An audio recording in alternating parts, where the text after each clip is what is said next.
এবার চোখ রাখছি রাজ্যের খবরের দিকে। প্রসেনজিতের মৃত্যুকে কেন্দ্র করে গোটা রাজ্য জুড়ে চাঞ্চল্য।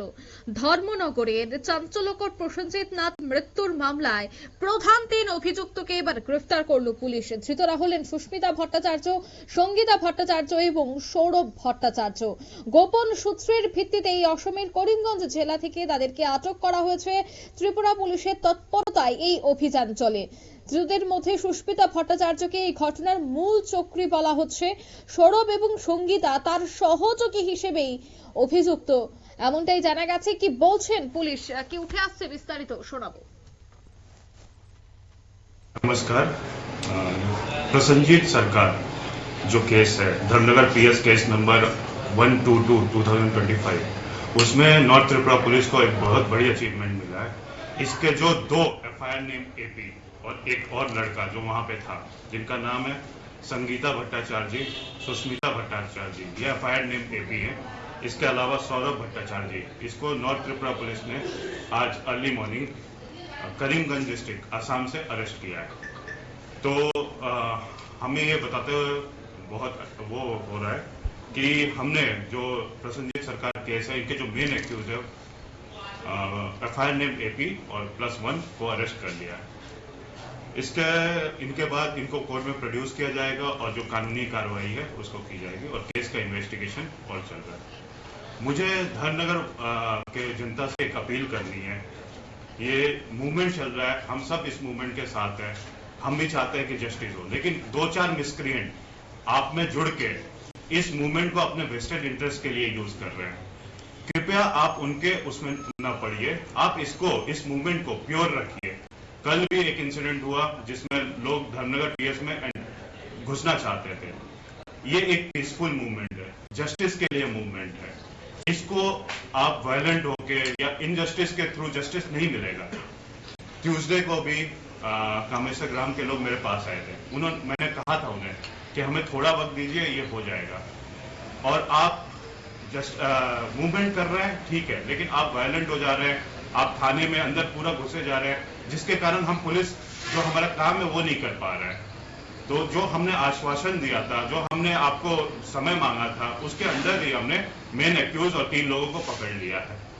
तो यही हम अभी भी अपील करना चाहते हैं जनता से कि आप इन मिसक्रिएंट जो 2-4 लोग हैं जो आप में जाके इसको टर्न करने की कोशिश कर रहे हैं, कृपया उनको सक्सेसफुल मत होने दीजिए।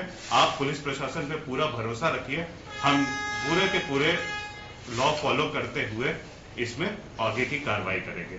तो ये बताते हुए बहुत खुशी हो रही है कि हमने मेन एक्यूज को पकड़ लिया है और आगे का इन्वेस्टिगेशन और चलेगा। Thank you.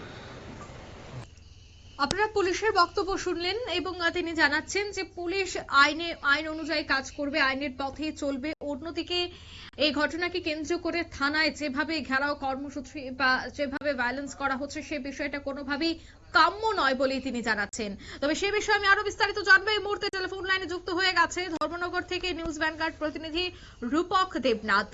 রূপক, পরিবারের পক্ষ থেকে কি জানতে পারছো বা এই মুহূর্তে পুলিশ আধিকারিকরা কি জানাচ্ছেন? দেখুন, প্রসেনজিতের যে ঘটনাটা, যে ডেলিভারি বয় ছিল, তো তাকে যে মানে শারীরিক ভাবে যে হেনস্থা করা হয়েছিল তার অফিসে, তার সেই ভিডিওটা কিন্তু সোশ্যাল মিডিয়ায় ভাইরাল হয় এবং সেই ভিডিওটা সোশ্যাল মিডিয়ায় ভাইরাল হওয়াতে কিন্তু সে অপমান সহ্য না করতে পারে কিন্তু আত্মহত্যা করে এবং তার পরপরই কিন্তু ধর্মনগর উত্তর জেলার বিভিন্ন শহর জুড়ে কিন্তু প্রতিবাদে ফেটে পড়ে সেখানের জনগণ। থানা ঘেরাও থেকে শুরু করে মৌন মিছিল সে কদিন থেকে হচ্ছিল এবং গতকালকেও কিন্তু থানা ঘেরাও হয়েছিল, প্রচুর সংখ্যক সেখানে উত্তেজনা জনতা ছিল এবং অবশেষে কিন্তু গতকাল আজকে করিমগঞ্জ থেকে কিন্তু 3 আসামিকে কিন্তু গ্রেফতার করা হয়েছে এবং আজকে কিন্তু ওদেরকে কোর্টে প্রেরণ করা হয়েছে। ধন্যবাদ। অর্থাৎ বাচ্চাদেরকে কোর্টে তোলা হচ্ছে, তবে পুলিশি রিমান্ড চাওয়া হবে বলে এখনো পর্যন্ত জানা গেছে। ঘটনা ঘটেছিল ধর্মনগরে, যেখানে একটি ডেলিভারি বয়কে মারা হয়েছিল, শারীরিকভাবে অত্যাচার চালানো হয়েছিল, যেখানে দুটি মেয়ের ছবি প্রকাশ্যে এসেছে এবং যখন মারা হচ্ছিল সেই ভিডিওটি পর্যন্ত সোশ্যাল মিডিয়াতে ভাইরাল করে দেওয়া হয়। আর এই অভিমান সহ্য করতে না পেরেই আত্মহত্যার পথ বেছে নেয় প্রসেনজিৎ, এমনটাই এখনো পর্যন্ত যে পুলিশের প্রাথমিক অনুমান। তবে এবার দেখার বিষয় যে তিনজনকে গ্রেফতার করা হয়েছে, তাদের জিজ্ঞাসাবাদের পর কি বেরিয়ে আসে। নিয়ে নিচ্ছি ছোট্ট একটি বিজ্ঞাপন বিরতির, সঙ্গে থাকুন।